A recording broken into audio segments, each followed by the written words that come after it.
윤석열이 결국 최혜병 특검의 거부권을 행사했습니다. 이 정도면 진짜 윤석열 진심을 믿어줘야 돼요. 변할 생각이 없다니까요. 탄핵시켜 달라고 하는 거 아니겠어요? 아무튼 윤석열이 정권 출범 2년 만에 거부권을 행사한 게 무려 10개입니다. 이게 얼마나 대단한 기록이냐면요. 이명박도 임기 동안 거부권을 단 1건, 박근혜는 2건에 대해 행사했거든요. 정상회담 횟수 신기록에 욕심내더니 거부권 행사 세계 신기록에도 도전 중인가 싶네요. 게다가 이 거부권이 실은 지난 1년 동안 집중돼 행사된 거거든요. 1년에 10개 법안 거부권, 정말 대단하죠? 역대 최다 거부권 행사 기록을 향해 매진 중인 윤석열이 거부권을 행사한 법안 10개가 뭐였는지 기억이 가물가물하실까봐 정리 한번 해보겠습니다. 입 벌려라! 시사 들어간다! 일단 첫 번째는 최혜병 특검법부터 얘기해야겠죠. 수사 대상에 대통령실, 외교부, 법무부, 공수처 등이 명시됐습니다.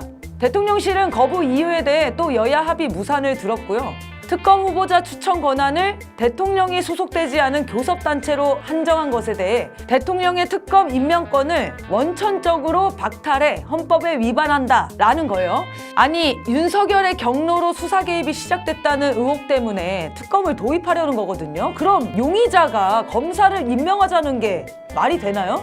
말도 안 되는 소리죠. 다음은 첫 번째 거부권을 행사했었던 양곡관리법 개정안입니다. 2023년 4월에 거부했죠. 쌀이 예상보다 많이 생산되거나 가격이 급격히 폭락하면 초과 생산된 쌀을 정부가 전량 매수하는 것을 의무로 하는 법안인데요. 윤석열은 농업인과 농촌 발전에도 전혀 도움이 되지 않는 전형적인 포퓰리즘 법안이다 라고 했죠. 하지만 법 시행 이후 쌀 재배 면적이 증가한 부분에는 적용하지 않기로 하는 등 악용의 소지를 방지해놨습니다. 쌀 농사를 포기하는 농민이 늘어나고 식량 자급률이 낮은 나라에서 국가가 마냥 손 놓고 있는 것이야말로 전형적인 태업 아닌가요? 다음은 간호법 제정안입니다. 2023년 5월에 거부권이 행사됐고요. 간호법은 현실적인 간호사의 업무 범위와 권리 책무를 규정하고 처우 개선을 위한 지원 방향을 명시한 법이죠.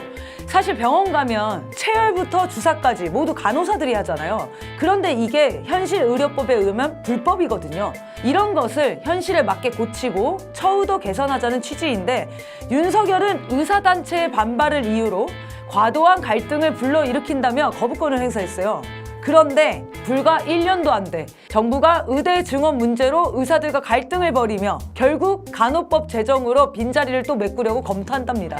그러니까 왜 거부했냐고요.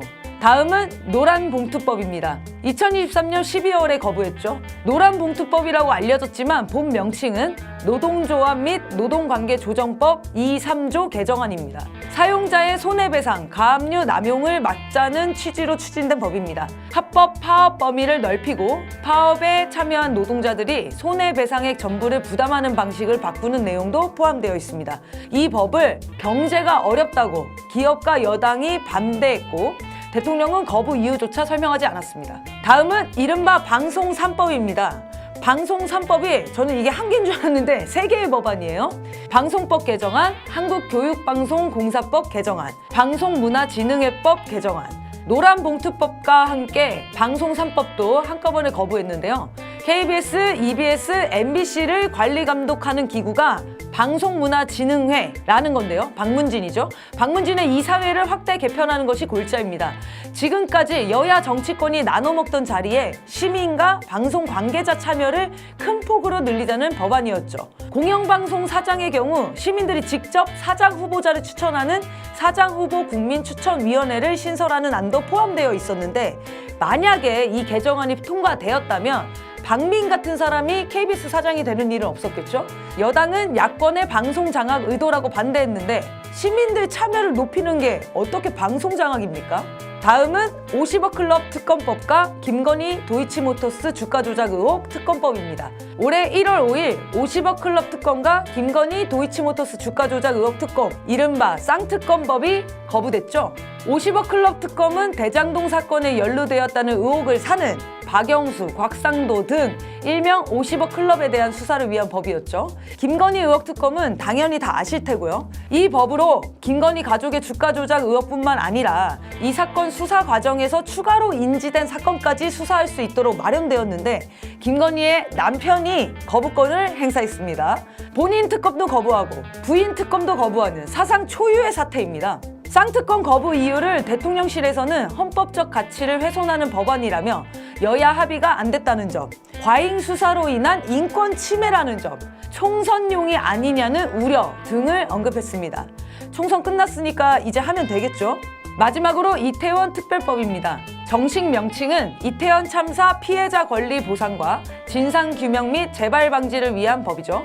윤석열은 또 거부 이유를 설명하지 않았고 국무회의에서 총리가 특별조사위에 부여된 강력한 권한이 헌법상 영장주의 원칙을 훼손할 뿐만 아니라 국민의 기본권을 과도하게 침해할 소지가 크다고 말했습니다. 이 법은 특조위의 직권조사 권한과 압수수색 영장 청구권 관련 조항을 삭제하고 수사권을 제약해 사실상 누더기나 다름없어졌는데도 거부했습니다. 자, 기억이 새록새록하신가요? 윤석열은 이렇게 작년 4월부터 오늘까지 불과 1년 정도의 기간에 무려 10개의 법안에 대통령 거부권을 행사했어요. 거부권을 행사한 법안들을 보세요. 윤석열이 대통령 권한을 남용하면서 일가의 비리를 감추고 기득권 집단의 부당 이익을 비호하는 한편 서민들의 민생고는 방치하겠다는 의사를 거듭 밝히고 있는 거 아닙니까? 이러니까 진심을 진짜 믿어줘야 된다니까요. 이런 대통령, 이런 정부가 존재할 필요가 있을까요? 헌법이나 상권 분립을 가장 무시하고 범하고 있는 사람이 윤석열 자신입니다. 입법부를 무시하고 자기 방탄의 권력을 남용하는 윤석열을 하루빨리 끌어내리는 게 법치 맞겠죠? 윤석열은 변하지 않습니다. 탄핵이 답입니다. 최혜병 특검 재표결이 5월 28일 21대 국회 마지막 의결로 이뤄집니다. 국힘당에서 과연 몇 명이 찬성할지 궁금해지는데요. 국힘당이 만약에 반대한다면 괴멸의 길로 갈 것은 자명합니다. 그리고 22대 국회는 개원 즉시 이 모든 법안을 다시 발의하고 통과시켜야 합니다. 그게 국회의 의무이고 국민의 명령입니다. 지금까지 입 벌려라 시사 들어간다 입벌씨였습니다.